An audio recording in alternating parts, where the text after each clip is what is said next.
ಎಲ್ಲರಿಗೂ ನಮಸ್ತೆ. ರಂಜಿತಾ ಕೋಡಿಬೆಟ್ಟು ಚಾನಲ್ಗೆ ಸ್ವಾಗತ. ಇವತ್ತು ನಾವು ಮಾಡ್ತಾ ಇರೋದು ಸ್ಪೆಷಲ್ ರಸಮ್. ಏನಾದ್ರು ಈ ಮಳೆಗಾಲದಲ್ಲಿ ಹುಷಾರಿಲ್ಲದೆ ಇದ್ದರೆ, ಏನಾದ್ರು ಶೀತನ ಕೆಮ್ಮ ಜ್ವರನ ಬಂದರೆ, ಬಾಯಿ ರುಚಿ ಇಲ್ಲದವರಿಗೆ ಎಲ್ಲ ಈ ರಸಮ್ ತುಂಬ ಚೆನ್ನಾಗಾಗತ್ತೆ. ಇದಕ್ಕೆ ಬೇಳೆ ಉಪಯೋಗಿಸ್ತಾ ಇಲ್ಲ, ಹಾಗೆ ರಸಮ್ ಪೌಡರ್ ಕೂಡ ಯೂಸ್ ಮಾಡ್ತಾ ಇಲ್ಲ. ಇಷ್ಟೇ ಸಾಮಗ್ರಿಯಲ್ಲಿ ನಮ್ಮದೊಂದು ಸಿಂಪಲ್ ರಸಮ್ ಹೇಗೆ ಮಾಡೋದು ಅಂತ ನೋಡೋಣ ಬನ್ನಿ.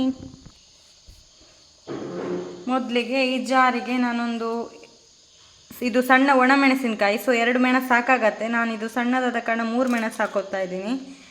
ಮತ್ತು ಇದೊಂದು 2 ಮನೆಯಲ್ಲೇ ಆದ ಗಾಂಧಾರಿ ಮೆಣಸು, ಅದನ್ನು ಹಾಕೋತಾ ಇದ್ದೀನಿ. ಇಲ್ಲಾಂದರೆ 1 ಹಸಿಮೆಣಸಿನಕಾಯಿ ಹಾಕ್ಕೊಳ್ಳಿ. ಒಂದು ಅರ್ಧ ಚಮಚದಷ್ಟು ಕಾಳು ಮೆಣಸು, ನಾನೊಂದು 6-7 ಕಾಳು ಮೆಣಸು ಹಾಕ್ಕೊಳ್ತಾ ಇದ್ದೀನಿ.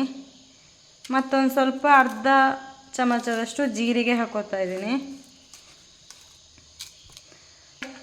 ಒಂದು 7-8 ಬೆಳ್ಳುಳ್ಳಿ ಹಾಕ್ಕೊಳ್ತಾ ಇದ್ದೀನಿ, ಬಿಡಿಸಿಟ್ಟ ಬೆಳ್ಳುಳ್ಳಿ. ಇದು ನಾನು ಸ್ವಲ್ಪ ಹುಳಿಯನ್ನು ನೆನೆಸಿಟ್ಕೊಂಡಿದ್ದೇನೆ, ನೆನೆಸಿದ ಹುಳಿಯನ್ನು ಹಾಕೋತಾ ಇದ್ದೀನಿ.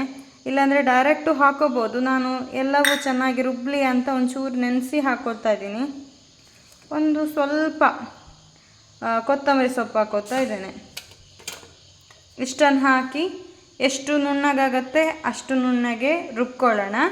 ಇದೆಲ್ಲವೂ ಹಸಿನೇ ಬೆಳೆಸಿದ್ದೀನಿ, ಏನೂ ಹುರಿಲಿಲ್ಲ, ಡೈರೆಕ್ಟಾಗಿ ಹಸಿಯನ್ನೇ ಎಲ್ಲವೂ ಹಾಕಿ ರುಬ್ಕೋತಾ ಇದ್ದೀನಿ.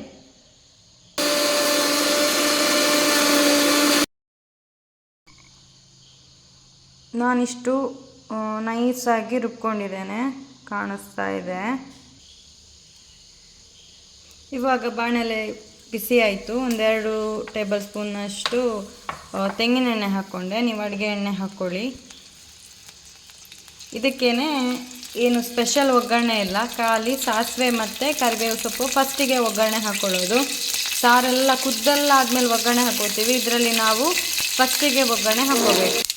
ಸಾಸಿವೆ ಚಟ್ಪಟ ಅಂತು ಕರಿಬೇವು ಸೊಪ್ಪು ಕೂಡ ಹಾಕ್ಕೊಂಡೆ.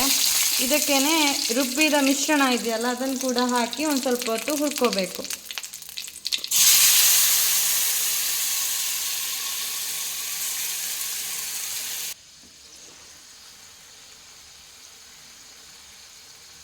ಇದ್ರ ಜೊತೆ ಇಲ್ಲಿ ನಾನೊಂದು ಟೊಮೆಟೊ ಹಣ್ಣು ಕಟ್ ಮಾಡಿ ಇಟ್ಕೊಂಡಿದ್ದೇನೆ.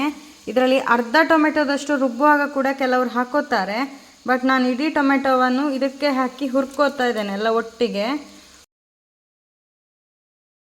ಫ್ರೈ ಮಾಡ್ಕೊಳ್ತಾ ಇದ್ದೇನೆ, ಇದರಲ್ಲೇ ಬೇಯಿಸ್ಕೊಳ್ತಾ ಇದ್ದೇನೆ.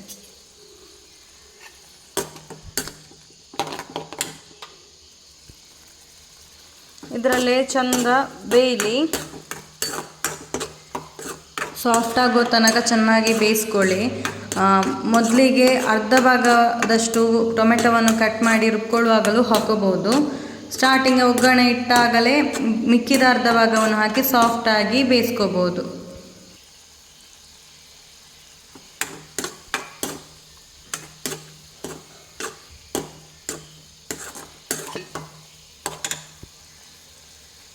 ಇದಕ್ಕೇನೆ ಸ್ವಲ್ಪ ಅರಿಶಿನ ಮತ್ತು ಉಪ್ಪು ಹಾಕೊಳ್ಳೋಣ. ರುಚಿಗೆ ತಕ್ಕಷ್ಟು ಉಪ್ಪು,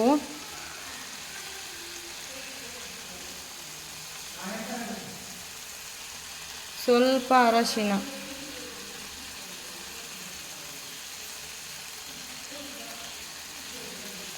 ಇದರಲ್ಲಿ ಖಾರಕ್ಕೆ ನಾವು ಒಣಮೆಣಸು ಯೂಸ್ ಮಾಡಿದ್ದೇವೆ, ಹಸಿಮೆಣಸು ಯೂಸ್ ಮಾಡಿದ್ದೇವೆ, ಮತ್ತು ಕಾಳುಮೆಣಸು ಯೂಸ್ ಮಾಡಿದ್ದೇವೆ. ಸೊ ನಿಮಗೆ ಎಷ್ಟು ಖಾರ ಬೇಕು ಅಷ್ಟಕ್ಕೆ ಅನುಗುಣವಾಗಿ ಆ 3 ಕೂಡ ನಿಮಗೆ ಎಷ್ಟು ಬೇಕು ಅಷ್ಟು ಖಾರಕ್ಕೆ ತಕ್ಕಂತೆ ಸರಿ ಮಾಡಿಕೊಂಡು ಹಾಕ್ಕೊಳ್ಳಿ. ನಾನು ಹೇಳಿದ ಮೆಷರ್ಮೆಂಟಲ್ಲೇ ನೀವು ಹಾಕೋಬೇಕು ಅಂತಿಲ್ಲ. ಕೆಲವರು ಹೆಚ್ಚು ಖಾರ ತಿಂತಾರೆ, ಕೆಲವರು ಕಮ್ಮಿ ಖಾರ ತಗೊಳ್ತಾರೆ, ನಾವು ಮೀಡಿಯಮ್ ಖಾರ, ಸೊ ನಾನು ಅಷ್ಟು ಮೆಷರ್ಮೆಂಟಲ್ಲಿ ಹಾಕ್ಕೊಂಡಿದ್ದೇನೆ.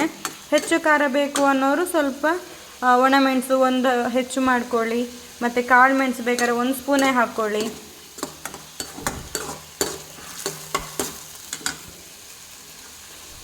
ನೋಡಿ ಚಂದ ಇದರಲ್ಲಿ ಫ್ರೈ ಆಗ್ತಾ ಇದೆ, ಇದರಲ್ಲಿ ಒಟ್ಟಿಗೆ ಎಲ್ಲ ಮಸಾಲೆ ಒಟ್ಟಾಗಿದೆ.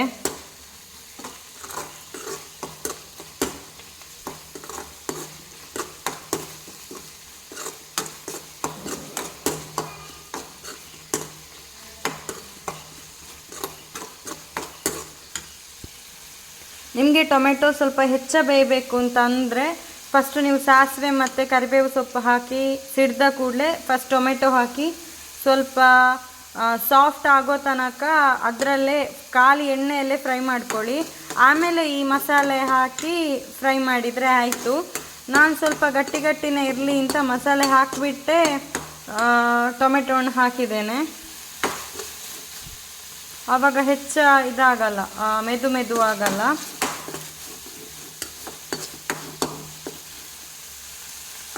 ಒಂದು ಮಸಾಲೆ ಗಟ್ಟಿ ಆಗ್ತಾ ಬಂದಿದೆ. ನಾನೊಂದು 2 ಲೋಟದಷ್ಟು ಇದಕ್ಕೆ ನೀರು ಸೇರಿಸ್ಕೊಳ್ತಾ ಇದ್ದೇನೆ.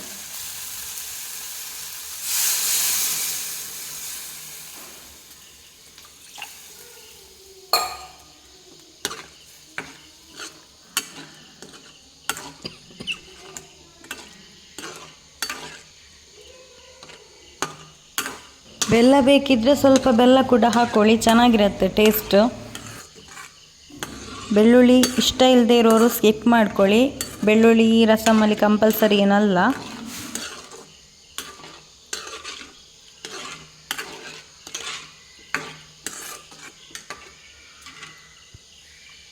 ನಮ್ಮದು ರಸಮ್ ರೆಡಿ ಆಯಿತು. ಇನ್ನು ಕುದಿ ಬಂದರೆ ನಮ್ಮದು ರಸಮ್ ರೆಡಿ. ಈ ರಸಮ್ ನೀವು ಕೂಡ ಮನೇಲಿ ಮಾಡಿ ಹೇಗಾಗಿತ್ತು ಅಂತ ನನಗೆ ಕಮೆಂಟ್ ಮೂಲಕ ತಿಳಿಸಿ. ನನ್ನ ರೆಸಿಪಿಗಳು ಇಷ್ಟ ಆಗಿದ್ದರೆ ಲೈಕ್ ಕೊಡಿ, ಶೇರ್ ಕೊಡಿ, ಕಮೆಂಟ್ ಕೊಡಿ. ಹಾಗೆ ನನ್ನ ಚಾನಲನ್ನು ಸಬ್ಸ್ಕ್ರೈಬ್ ಮಾಡೋಕ್ಕೆ ಮರಿಬೇಡಿ. ಇನ್ನೊಂದು ಹೊಸ ರೆಸಿಪಿ ಜೊತೆ ಪುನಃ ಭೇಟಿಯಾಗುವ. Thank you.